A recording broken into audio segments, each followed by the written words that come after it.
Today, we're going to take a look at Pokemon investing in 2023 and where do we go now? That's the real question we have for a lot of people. Where do we go? What do we do? Where are the best opportunities laying in Pokemon investment? Well, today we'll have a discussion about it and we'll take a look.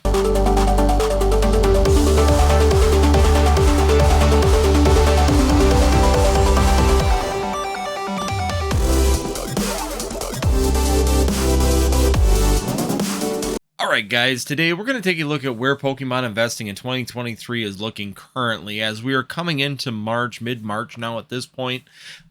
It's really interesting the way that things are going. You know, we sat here and talk about investing and being cautious and conservative, and I will never sit there and break away from that at the end of the day. I will always tell you to be cautious and conservative on what plays you make. Make sure that you're not overspending yourself and making sure that you're safe when it comes down to it. But once again, this market has shown that doesn't really matter. I mean, you could have almost purchased anything at this point in time, and it is all doing really well. Now, there's a couple reasons for this, of course. The number one reason is that people are not backing out of the Pokemon hobby. We have a lot of people still in this hobby. Interest is going. People are moving from set to set that this is going to be the next best set and this one's going to be the next best set. There's always that opportunity involved when it comes down to it from set to set. The second thing that we're really dealing with right now in this market is, of course, the production rates of Pokemon itself. With Pokemon International doing who knows what, we are currently not getting the product levels that we need for the amount of people looking for product. We can go ahead and take a look at all of the old Sword and Shield sets in 2022. We are still not seeing reprints of most of those sets. Even Brilliant Stars had a little bit of a wave come back, but it really has not had a formidable reprint of booster boxes and certain products and packs inside of there. Yes, we've seen an ETB reprint at one point, but overall, the actual print rate of that set has been very little. And overall, we are still not seeing anything from distributors that any reprints are coming. And now on top of it, if you were here on Saturday night with Mason and I talking about the fact that now allocations for Scarlet and Violet are being cut.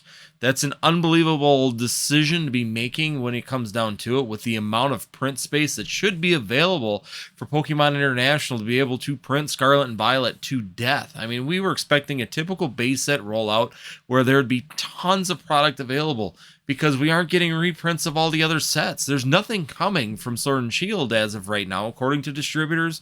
We just seen a massive dumping on the box stores of like Target and Walmart, getting a huge boost of ETBs coming out there. Everything from Brilliant Stars, Astral Radiance, Lost Origins into Silver Tempest, along with some Crown Zenith and a little sprinkling of Fusion Strike, has all been dumped at our Walmarts. We just got a ton of them here. I've seen pictures through my network of people that are getting just tons of this product in the local box stores, but yet a store or an LGS can't order anything, which is a very interesting development when it comes down to it, because typically when we see these mass releases into Walmarts and see this product show up on shelves in the volumes that we've just seen come out in a lot of locations, we usually see the LGSs get a bump, at least of ETBs. I mean, it doesn't seem like Pokemon's focusing on booster boxes. And as Dan at Catch 'em All Collectible said in the live, and I did see it in the chat, Dan, the booster boxes have now become the true ultimate premium collection item. We did not think that would ever be the case, because booster boxes are a great medium to move a lot of packs in a little bit of space, and that's been the number one most produced thing coming out of Pokemon International, and we have kind of seen a changing of a guard at that. ETBs now seem to be the more prevalent item on a reprint. Now, what does that mean for your booster box investments, and should you be investing into booster boxes? Well, what that means to me overall right now is if you do not have allocations for Scarlet and Violet, guys, you better move, and move quick, because with the LGSs and distributors announcing a 40 to 50% cut in the amount of allocations available to LGSs in the stores, that means it's going to be a run now to see if you can get this product at all. With the drop in the amount of availability of booster boxes and packs right now in the Sword and Shield era, we were all kind of counting on that Scarlet and Violet being the fix, the need-be fix that we were looking for our investments, for our wantings, for our openings, for all these people that want product. And here we are, finding out we're not going to get it. So when it comes down to it, do I think that Scarlet and Violet is going to be a good investment? If you can get it now at about $110 to $120 a booster box, I don't think you're going to be doing bad at all. I think the set is going to overall move incredibly fast upwards. People are wanting stuff, guys. People want this product. And when you're seeing this allocation dump, definitely a worrisome notion, considering there's been all this printer space available for the Pokemon TCG, especially owning the Millennium Print Group. We figured that there would be no problem getting any of this product. So overall, it's just craziness out there right now. And currently, we don't know where this is going, and we don't know how long this is going to last. Is this a printer availability problem? I mean, did they allocate the printers to other TCGs and they're getting their first waves through, and then Pokemon's coming back? I don't think that they would do that to themselves. I think they want to keep those printers available for them.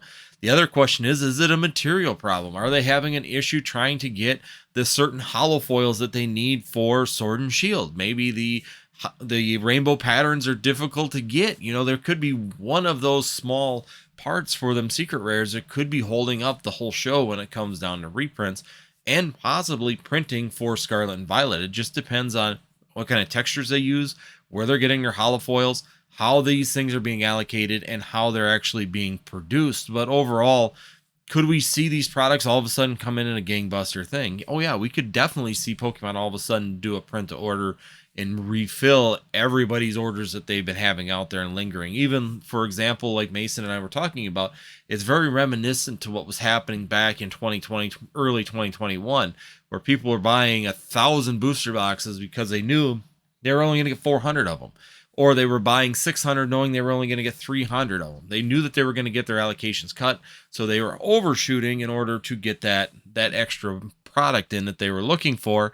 But the catch-22 to that is that the Pokemon does all of a sudden catch up on its reprinting and then goes through and goes, oh, well, you ordered 1,000 booster boxes of Scarlet and Violet. Well, good news. We're going to be able to ship you those other 500 that you were missing from your original order today. Congratulations, here's your $5,000 bill, and thank you very much. That could happen, and we could be seeing the other reversal side of this also. So there is a cautionary tale that we did see happen, especially with Battle Styles.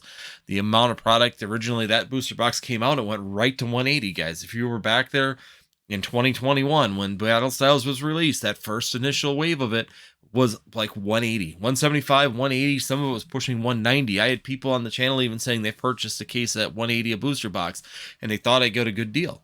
And at the time in the market, they did, because there wasn't any allocations available. But then Pokemon caught up and they did a print to order on Battle Styles. Any product that anybody ordered, they got, which means all that product actually has dropped. And that's why we saw that tremendous dump in that Battle Styles market to where it was all the way down to like $74 a booster box and remained there for a long period of time until now, where we start seeing that product dissipate and it's not available to find. So once again, it's an interesting opportunities out there. I would say that when it comes down to Pokemon investing in 2023 in March here, I think that it's a cautionary tale. You could try and take your risks on this first release of Scarlet and Violet. If you can get Scarlet and Violet booster boxes at a good price, if you have some secure opportunities at this point to be able to get that around that distributor pricing of this booster box, or even up to 110, 115, 120, I think that you're in pretty good standings at that point. I think the set's going to accelerate extremely fast, especially when certain places like Football Pete is out there telling people that, hey, there is no known talking directly to Pokemon. He supposedly talks directly to Pokemon. That's what Mason and I were talking about yesterday, or on Saturday on this video, or on our live, is that he has information from Pokemon that they're telling him he will not be getting any reprints of product until May. Now, if that's the case, that's going to be absolute chaos in this market, especially with the demand right now on Evolving Skies. What's the limit for Evolving Skies if we don't see any reprints until May? Number one, it's a hot hype and FOMO set. People want it. People are looking for product, and it's driving that set completely crazy. The individual singles market's coming up right now. These singles, just every plain Jane card right now is moving up in price, especially on TCG Player. The platform itself is doing really well for sales.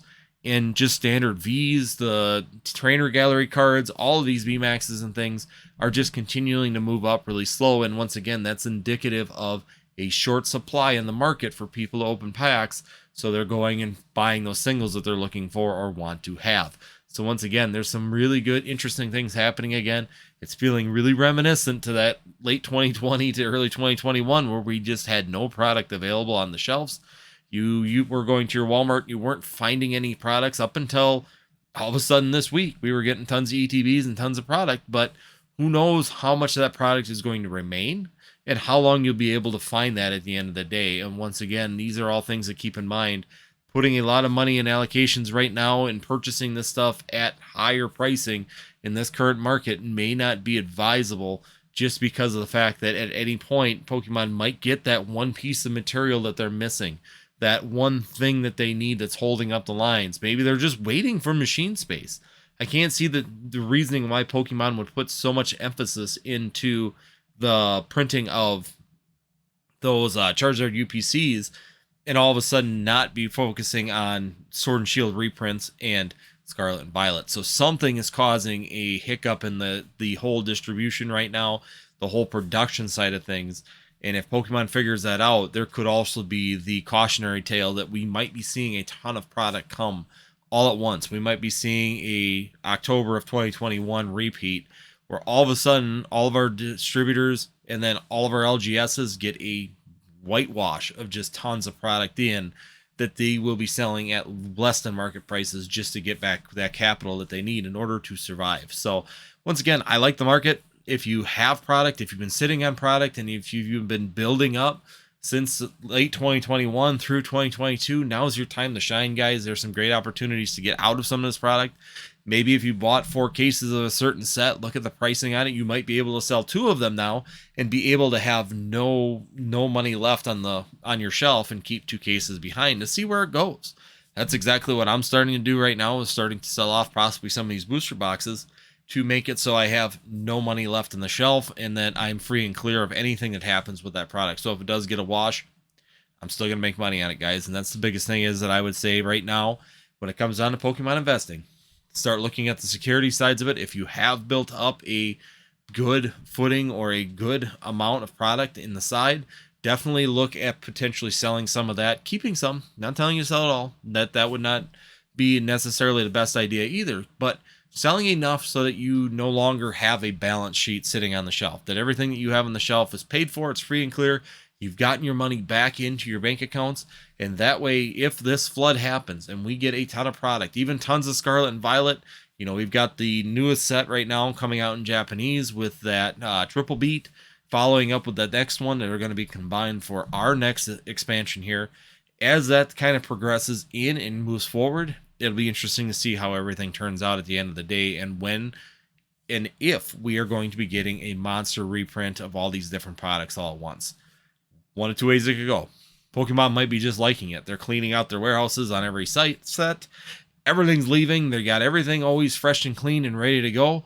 Or B, Pokemon's got a hiccup. Something's holding up the whole process and the production lines right now, and once that's cleared up and they get a substitute or they get the product or the materials that they need, then it'll be a wave of product coming out like we saw in 2021. So once again, I would prepare for both scenarios. Keep product back that you think will do well, even if you think it'll do well in the future. Keep it back, hold it.